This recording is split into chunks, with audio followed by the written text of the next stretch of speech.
Hey guys, welcome back to Just the Watch. My name's Dave and this is the budget watch collecting channel.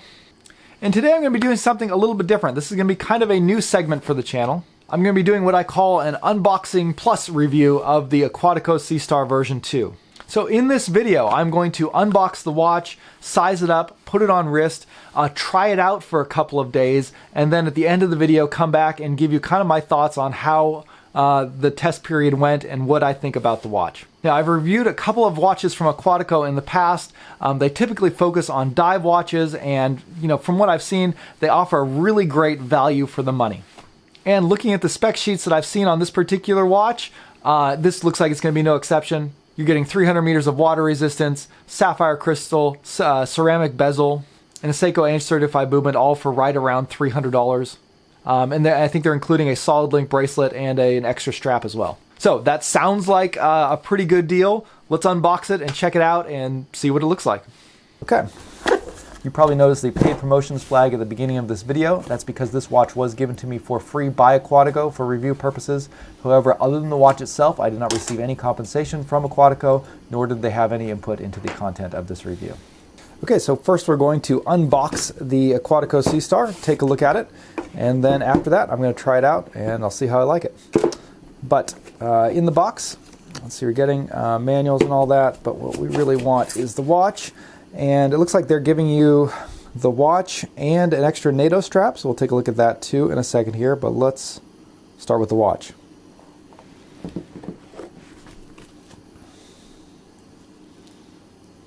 So this is, I believe, the third iteration of the Aquatico Seastar. And the first one, it was very much a Tudor Black Bay homage. Second one was a bronze version that was very much inspired by the Black Bay as well.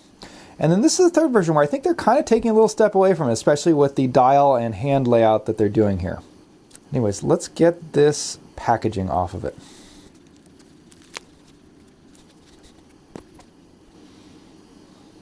Okay, so here's the watch all unpackaged. I gotta say, first impressions are really good. I really like the look of this. I think the dial is just a really beautiful shade of blue. And it's kind of hard to tell actually what's going on here with the dial. I think it's a flat blue, but it seems like with the crystal that they're using, it really makes it look almost like it's a sunburst or something more reflective than it is. But this is, I think, the same crystal that they were using on the bronze version that I reviewed not too long ago. And if I'm correct, what this is a single domed sapphire crystal with the dome on the underside. So the top is perfectly flat on the outside, but there's a dome underneath it, which gives some really interesting distortions and reflections off of the dial. You can kind of see that there. So this is the only watch that I've seen they do that, and it is a really neat look. I kind of like it. One sort of odd consequence is that it does sometimes make the dial appear a little bit smaller, especially at angles like this. You can kind of see it warp a bit. But from straight on, you don't really notice much distortion at all. This is also a sapphire bezel insert.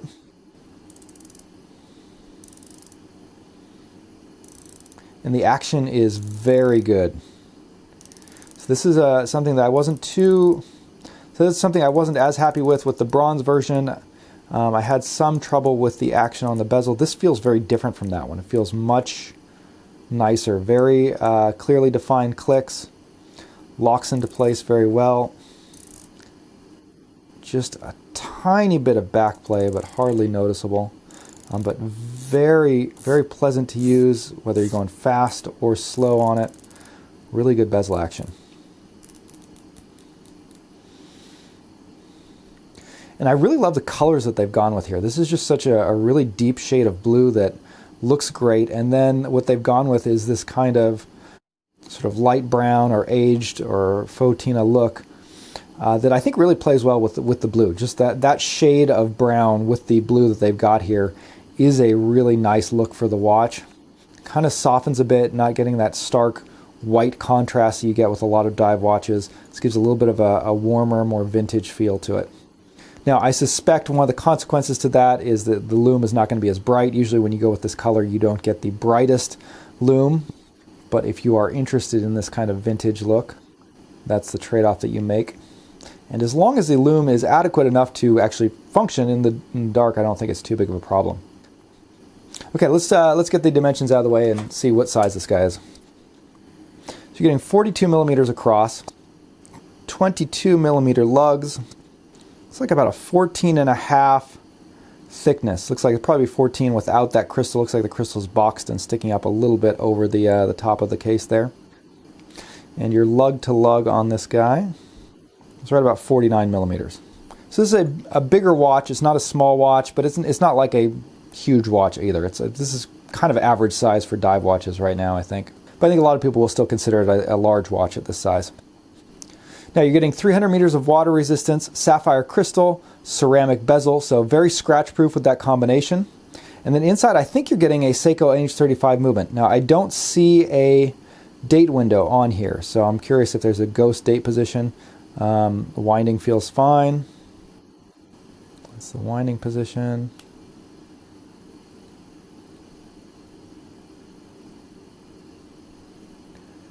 Okay, yeah, I think this is the ghost date position. I think I'm in the date position right now.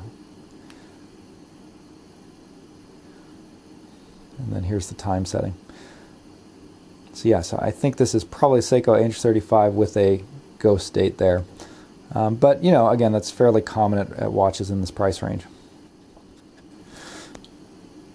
Bracelet feels very nice. Solid links all the way around. Milled clasp. Let's see. So security, you're getting a little flip up here. And then this is just friction based. Just kind of pull that out. Feels pretty pleasant to use. And feels pretty solid. And it looks like you're not getting screw links, but push pins for the sizing. I'm going to size this up in just a second here. But I gotta say, first impressions, I really like the look of the watch. The colors, the style, the case, everything is just really well done. I like that they've gone away from the Tudor style hands and gone with these kind of simple sword-shaped hands. For me, the whole Tudor thing, just, you know, I'm not a big fan of snowflake hands on a Tudor, much less on an homage, so I like that this is kind of getting away from that and maybe looking a little bit more original. And now it's, you know, it just kind of reminds me of just a really great looking vintage style dive watch. Finishing is brushing all the way around, which looks pretty good. And that goes for the bracelet as well. All brushed bracelet, all brushed case. It's a nice, simple tool watch look. And I think that brushing contrasts well with the kind of reflectiveness of the ceramic and the sapphire. Yeah, it just makes for overall pretty handsome looking watch. And you can kind of see there's a little bit of a lip there on the bezel, which actually makes it pretty easy to grip. And yeah, I really do like the bezel action. Resistance is just about perfect. It's not too hard, not too easy. Anyways, let's get this sized up and see how it looks on my 7.5 inch wrist.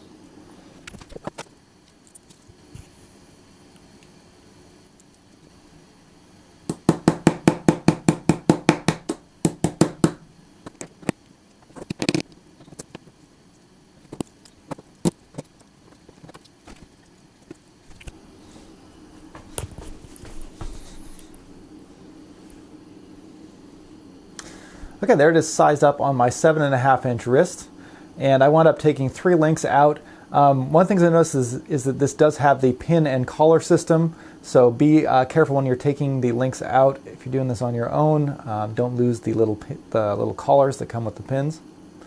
I never have a problem with that. I think that, you know, getting that little bit of extra security is worth the slightly extra hassle it takes to size these kinds of bracelets. Also, the clasp has 4 micro adjusts, which is really nice, so I was able to get a pretty custom fit with that. And overall, it feels pretty good. All right, let's shut the lights down and take just a quick look at the lume.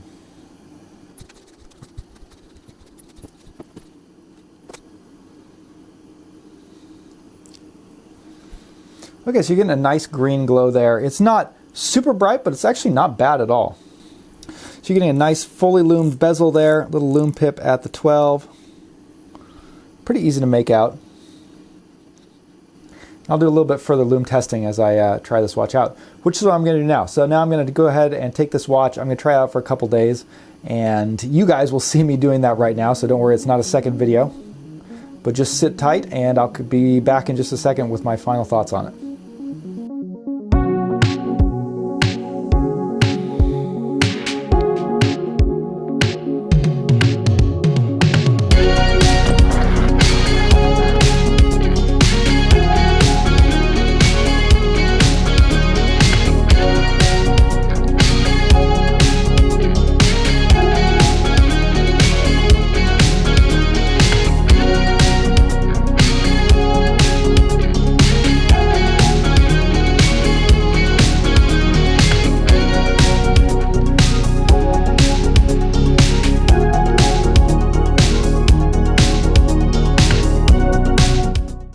All right, so I'm actually in the process of shooting a video for the Zelos Blacktip, but while I'm doing this, I'm doing a Lume comparison.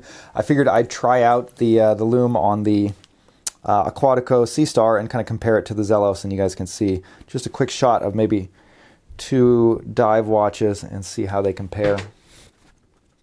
So there's a price disparity between these. The Zelos one, launch price is $429, jumping up to $500 when the launch price is over. This one is, $299.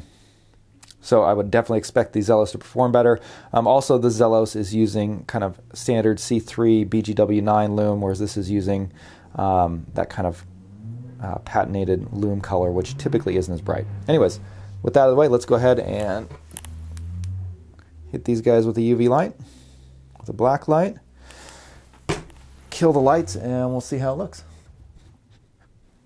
Okay, so yeah, I think the Zelos is definitely brighter, but the Sea-Star, I think, is holding up fairly well in comparison. Now, what I seem to have noticed with the Sea-Star from using it so far is that it seems like the Lume is not as bright as some of the other watches, but it does last a long time. I've woken up, early in the morning or in the middle of the night a couple of times and still been able to read it even a couple hours after I've turned the lights off. It is faint, but it is pretty easily visible. So, not awesome Lume. Lume, I think, is not the strong point of this watch, but it's not necessarily a weak point either. I think it's pretty good, kind of on the average side. Anyways, back to testing.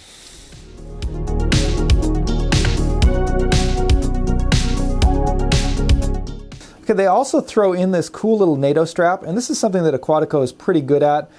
Pretty much all the watches I've tried from them, they include two straps. In this case, the Nato is kind of a premium style Nato. It's got a very nice weave to the nylon, very soft, very kind of glossy finish to it. And again, it's got an interesting texture that's different than most standard Natos that I've seen. It's definitely not like a seatbelt Nato. It's not like super soft, but it feels slightly softer than your normal Nato, but still nice and thin. Very, very nice strap, actually.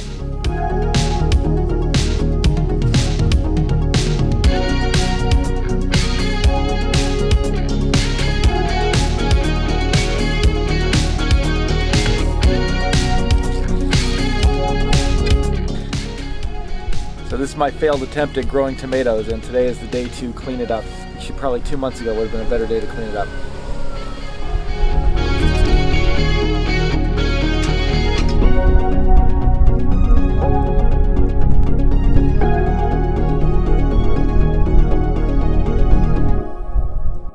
Check, audio. Okay, it's been a couple of days now. I've had a chance to wear the Aquatico Sea-Star 2 and try it out.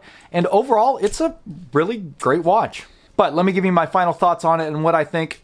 First thing that kept coming to me over and over again as I was wearing it is that it just is a really gorgeous piece. I really love the color of blue that they've got here, and I think they have something really neat going on with the texture of the dial. It's not a textured dial, but the dial has an interesting sheen to it and a very deep, rich color to it, and you combine that with what I think is an inverted single dome sapphire crystal.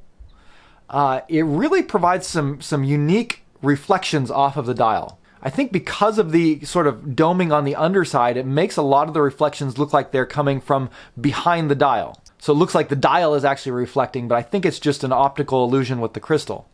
And somehow that just really works. It looks really cool. It's not distracting. It's just a really, overall, it's something I've never seen before in a watch. So that's something that just really kind of kept catching my eye.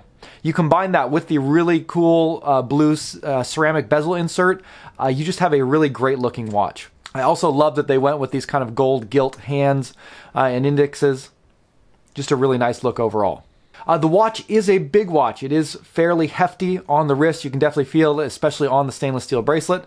But other than that, it wears pretty well for the size. You just kind of got to expect that it is a larger watch that is kind of heavy on the wrist. The bracelet, it's very comfortable on the bracelet, and that's really the main thing I would wear it on. It's nice that they included that Nato strap. It's a fairly high quality Nato strap, but the bracelet's really, I think, the main thing you'd want to wear this watch on. It's a very well made bracelet, very comfortable, really solid, just great feel to it. The one thing I don't like too much about the bracelet is the clasp.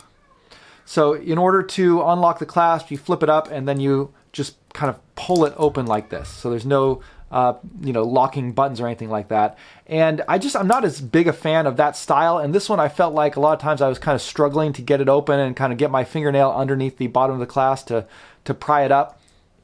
So maybe not the most pleasant experience, but it is a very solid feeling clasp. It doesn't feel like a cheap clasp at all. Testing it out at night, the Lume it's okay. It's about average, I would say. It's not as good as a dive watch from Seiko, but then Seiko is pretty excellent when it comes to Lume. So there's not a lot of watches that punch above that. However, with micro brands, oftentimes you'll find Lume that either competes or exceeds Seiko. But in this case, it's about average. Overall, for $300, I think it's a great value. You can actually get it for cheaper than that because I have a 10% off discount code. And I think right now they're running a 10% off discount for New Year's anyways. But even if you missed that one, you can always use my discount code, which is in the description down below. Get yourself 10% off, and I think that'll drive this one down to something like $270. And at that price, you're getting a very well-spec'd, classic-looking, beautiful watch. The only real problem with it is that there's a lot of competition kind of in this price range here. And this watch, while it is a beautiful, well-made, classic-looking watch, I think there's a lot of other watches that would fit that same category. So whereas with previous Aquatico watches that I've looked at, they always had something to kind of really draw you in, whether it was like a bronze case or tritium lume. This one's kind of a simple looking watch that's well made, well priced, nothing wrong at all with it. It's a great watch. I think anybody who likes the style would be happy with it. But then there's not anything terribly distinct or unique about it that might make you choose it, over some of the other options out there. So it's really just kind of up to you. Is this a style that you really like? Are you looking for something like this? If so, you're probably going to be happy with it. Anyways, let me know what you guys think, but that's going to wrap up my time with this watch. Thank you for watching, and we'll see you next time. Bye.